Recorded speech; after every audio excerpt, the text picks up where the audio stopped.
Ibinulgar ni Senate President Vicente Soto III na may plano ang Senado na iluklok si Senador Loren Legarda bilang kauna-unahang babaeng Senate President sa taong 2028 matapos maipasa ang 2027 national budget. Ayon kay Soto, totoo manong may plano ang Senado na iluklok si Senator Loren Legarda bilang kauna-unahang babaeng Senate President, ngunit hindi ito mangyayari ngayong 2026. Giit pa niya, hindi ito maituturing na term sharing, isang isyong umani ng spekulasyon sa social media matapos ang pahayag ni Senator Kiko Pangilinan. Ibig sabihin, posibleng maupo si Senator Loren Legarda bilang Senate President sa loob lamang ng 2 hanggang 3 buwan bago tuluyang magtapos ang kanyang termino sa Senado. Pero nang subukang hingan ng pahayag ng media si Legarda hinggil sa naturang plano, tila'y kinagulat niya rin ang issue at sinabing wala pa umano silang napag-uusapan ni Soto.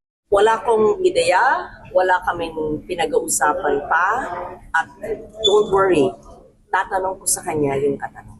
Sa ngayon nananatiling plano pa lamang ang posibleng pagluklok kay Senator Loren Legarda bilang Senate President, isang hakbang na kung may isa sa katuparan ay magmamarka ng kasaysayan bilang unang babae sa naturang posisyon kahit sa huling bahagi ng 20th Congress.